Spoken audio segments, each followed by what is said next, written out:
Hi, everyone. So my name is Queen Victoria Ortega, and I'm going to be talking today to our young guest who's going to introduce herself in just a little bit.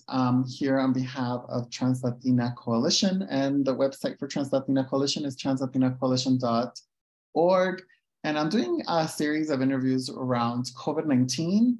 And today I wanted to really focus on hearing from young people and what their experiences were during the COVID-19 pandemic, and still going on because it's not over. We are in the middle of winter. So I want to remind everyone to get your COVID booster, get your flu shot. And if you don't know where to go, you can visit translatincoalition.org and get more information. So today's guest is Victoria Perez. Would you like to introduce yourself? Hi, yes, my name is Victoria Perez. I go by she, her pronouns. And yeah. Awesome. So Victoria, if you would like to share with people a little bit about what are you doing right now? Like, what are you doing in your life as a young person? Where do you see yourself doing, like, say, 5 years from now? So yeah, currently, I am working at with a culinary arts program. What I'm doing is learning how to cook. I'm trying to expand my knowledge and business and to be able to have events and stuff like that. So I'm down to pick up anything, just learn more. I'm also a volunteer with FLUX. And, currently I'm just trying to focus on maintaining just the consistent schedule within myself, with work, and just navigate everything around to that. Where I see myself in the future, I really want to be an advocate for my community. I want to be able to speak. I want to bring light. I want to bring insight. I do TikToks. I do a lot of some social media stuff, and I kind of just hope to just start small, just to get trans people's attention. The reason why I started enjoying volunteering with FLUX is because it's I like to work with community and people like me, and then with where I work at in Hollywood, it's very LGBTQ friendly. Everybody in there is community that works there. And so it's just everything I do, I want to get closer to community and just being word. And so as a young trans woman, I want to be able to in the future just encourage people, you don't really see much cooks. You don't really see much, event planners or anything. Trans women, I mean, I haven't heard any, so I think that's something with cooking, it's good at expressing, it's art. And I just want to just reach people through that. Awesome. Thank you for sharing that. And I want you to kind of think about, because a lot of the focus of today is around focus around COVID-19, obviously. So I wanted to kind of take you back to January 2020. How old were you then? Where were you at when you started hearing about COVID and the lockdown happened? So January 2020, I was actually incarcerated. I was dealing with COVID, incarcerated, and I was 18. I was 18, I think. And it was just something that was I feel like it was really, really bad in a jail setting. It was very dirty. I got COVID. It just spread it so fast and quickly. And there was just violations and everything was just occurring because it was just unsanitary. It was just gross, and a lot of people, it was very scary. I heard, it was very scary knowing that I had friends and family outside of jail that were getting sick, some people passing away, and it really felt like what you see in a movie, just something just spreading and people just dying, dropping. And it was very scary to know that, especially being locked up and dang, I probably won't see a lot of these people ever again, you know?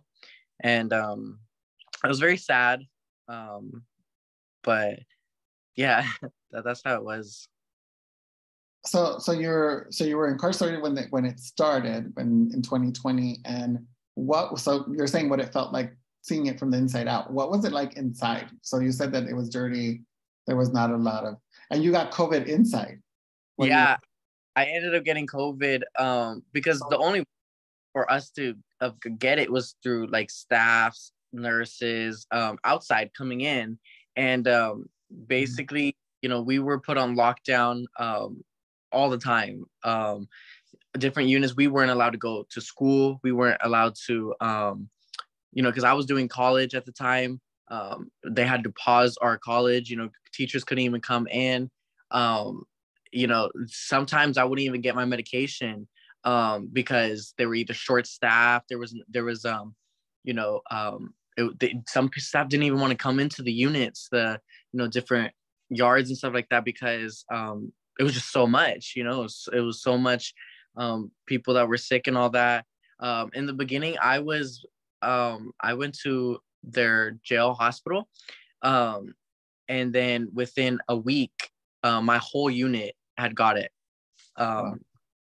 And I was in a unit of like 35 people. So in a matter of a week, 35 people got it. And then by the end of like the month, every single unit had it. And so they just stopped sending people out. They stopped really caring for them. They made everybody that had COVID together. And a lot of people were getting like really sick. A lot of people, we didn't get the medical treatment we were, you know, that we thought we would get, you know.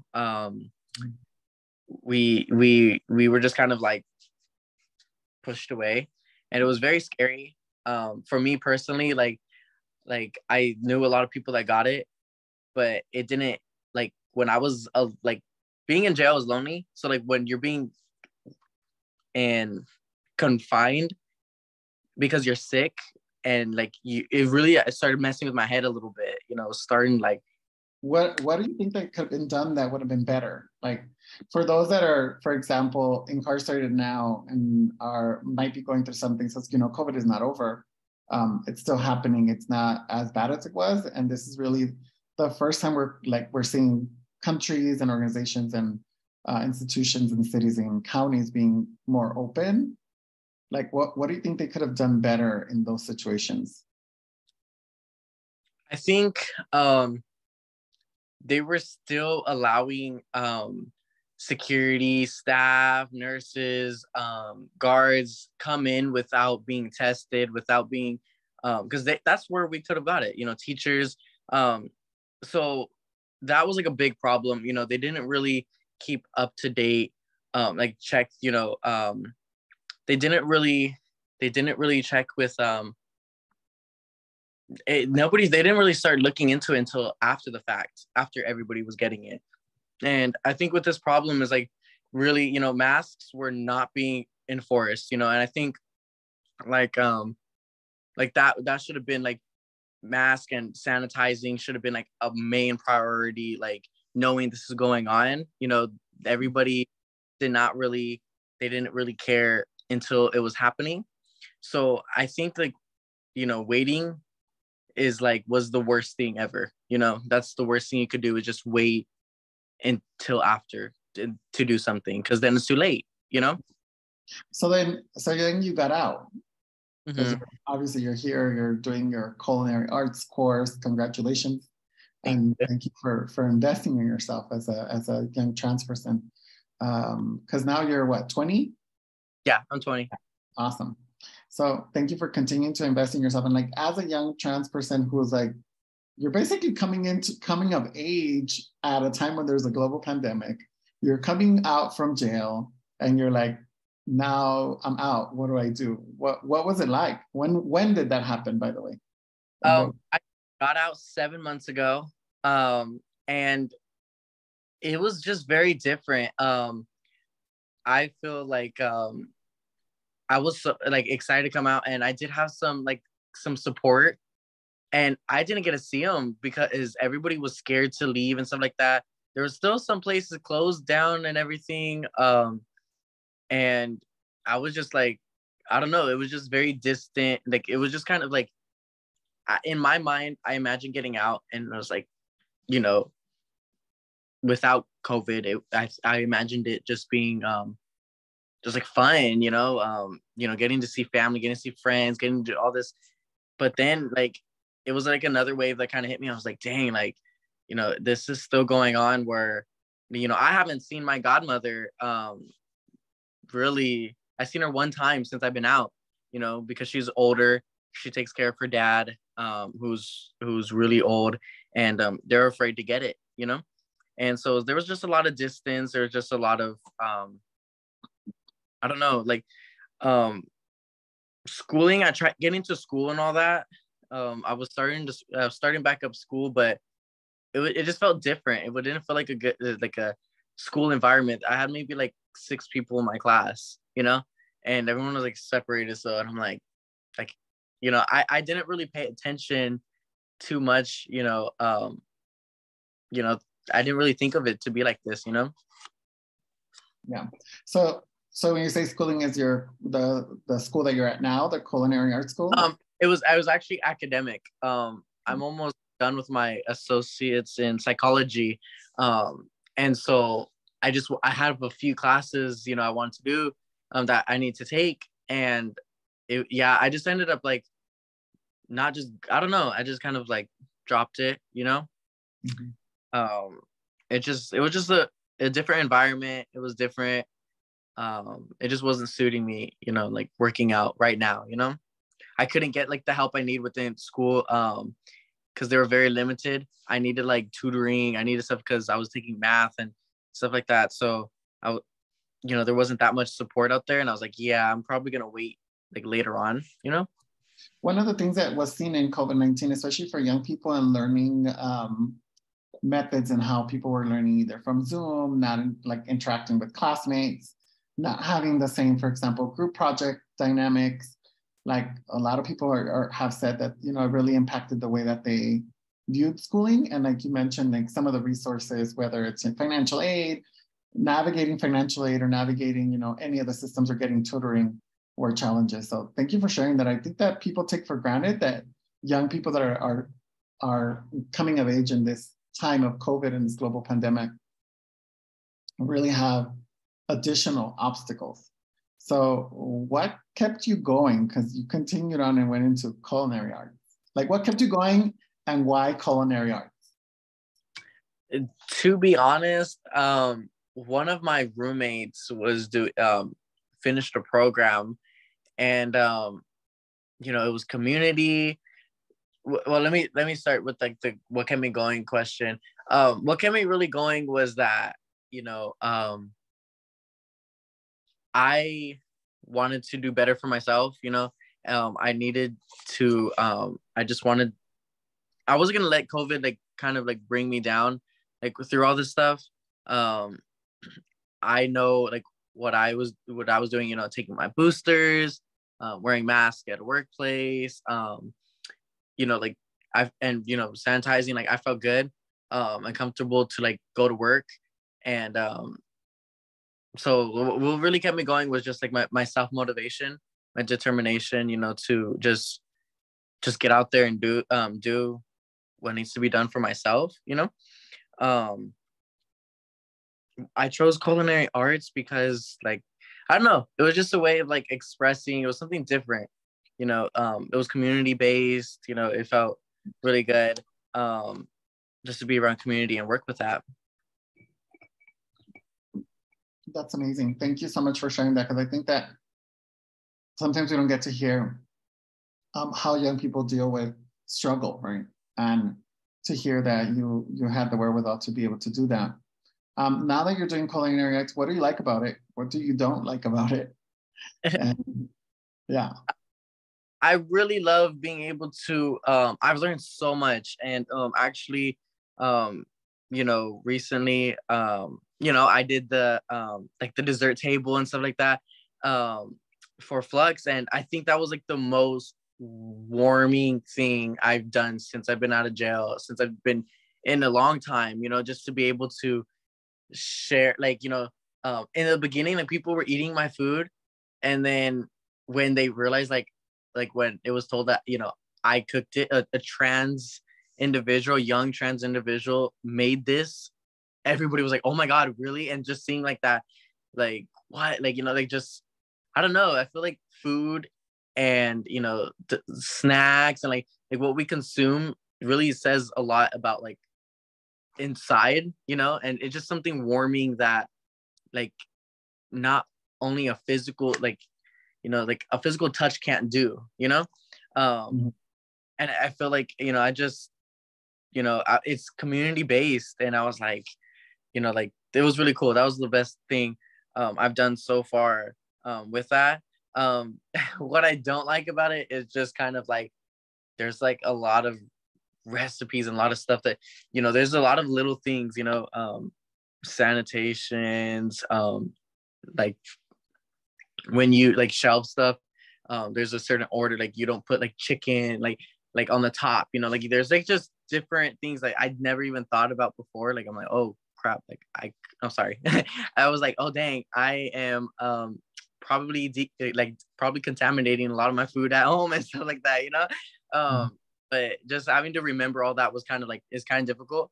But to be honest, I'm like, it's not anything different, you know. It's not anything that I can't handle. But now I work in the Liberation Cafe, and so recently for the past couple weeks, I've been the only person running it. You know, while my chef is out doing other stuff for the other part of the kitchen and stuff like that, I'm over here maintaining the cafe, all their foods and everything by myself. And so feeling like reliable and trustworthy with that was like honorable, you know. Wow, that's amazing. I'm proud of you, Victoria. Thank you. Very proud. Thank you. Thank you for continuing to do that and to show up, because it's easy to say, I'm not going to show up. I don't want to show up, right? And things do change. I was actually going to ask you to see if there was any changes in sanitary procedures in culinary arts or cooking that you've seen from COVID or that you've heard. For us, you know, with the food, you know, it's actually really just the same. We're required to wear masks while we work, while we're with the food, you know, while serving, while cooking, we're required to wear masks. I feel like a kitchen space, we're always having to wash our hands and wearing gloves. A lot is already put in place because of contamination rules and stuff. So I feel like that's already protected, but the main thing is about keeping the masks, you know, on and stuff like that. You know, they don't require or mandate like boosters and you having your shots and all that, but it's recommended. It's good. I have all my shots, all my boosters. So I feel like a little bit like better, you know, like a little bit kind of comfortable, you know, but not saying like you can't get it without getting the shots and everything. You know, because I've seen that happen, people getting sick after, you know, with the shots and everything. So, you know. What made you get at the shots and the boosters? To be honest, I was very debating it. I was incarcerated when I got it. And I was like really like kind of worried about it. But then my purpose is because at the time my godmother was like, she won't see me unless I'm vaccinated, because she has to take care of her family as well. You know, like she has older people, and they were just very fearful for a lot of people, thinking like, you know, the fear of dying and the fear of getting really sick at an older age, because that was what was told to all of us. You know, it was the older people that were getting it and had worse symptoms, you know. That and like really little younger people. So I was like, you know what, like, yeah, I'd rather be safe. I already knew, like, incarcerated, like I was told a lot, like, oh, you know, a lot of jobs are requiring it. In order to go to school, they're requiring it. Like, you know, there's a lot of places that are requiring you to have it. So I was like, you know what, like, I'd rather get it over with, you know, in there and be safe than sorry, you know. Great. Awesome. Thank you for sharing that. Thank you for being vulnerable enough also to share about, being incarcerated is tough. And a lot of our community members have to experience incarceration. A lot of our lives are criminalized as trans community. And we don't trust healthcare systems that easily, right? Sometimes we think like, what's going on? Why am I required to get this shot? Why am I supposed to do X, Y, and Z? And I think that you put it beautifully as far as like, it might not be something that impacts you or puts your life in danger as a young person, primarily, older adults who are having that issue. And that you made those decisions to be able to keep others safe is admirable. So thank you. But the last question that everybody wants to know, because, I have really good informants out there, is you found love during the pandemic. Yes, I did. How has that been? That actually, I was doing a leadership group when I met my partner. He was doing the same group as well. And it was kind of funny because like we met before, but I don't know, we just never talked or anything. And then like we met a second time and we talked. And then it was by the third time of us like actually talking, like meeting, and then we got to know each other, and yeah. Awesome. Well, I'm glad to hear that. It really brings work to my heart to know that, trans young people are making shit happen for themselves, are changing the world, are badasses, are making choices to protect others, and are also finding love, so I would love to end that on a positive note and also give you the opportunity. What would you say to anybody that's going to be seeing this out there? So yeah, any message you want to leave us with? Just be you, do what motivates you. I always am a person that thinks of other people as well. And I feel like that's okay. Just don't forget to like yourself. Don't forget to reward yourself. Don't forget to push on. But just keep it like a mutual thing. Like think of other people, think about what others might go through. Because we forget that, sometimes we're so wrapped up in work and wrapped up in our lives and all that, we forget about other people that are going through the same shit.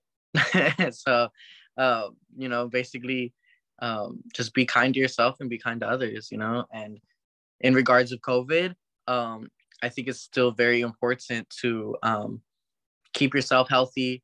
No matter what you're doing, I feel like everybody's job, everybody's title is very vital, it's very important for other people, so I feel like, just continue to keep yourself healthy. Think about other people to keep them healthy. Everybody has family or friends or something, everybody has something in their life. So yeah. Awesome. Thank you very much for doing this with us today, Victoria. And thank you everyone for tuning in. My name is Queen Victoria Ortega. Again, if you want information around getting your COVID boosters or just information around COVID, you can visit the TransLatin Coalition.org website and get more information on where you can get your boosters. You can also go into the offices. Thank you again for tuning in. And that was it for today.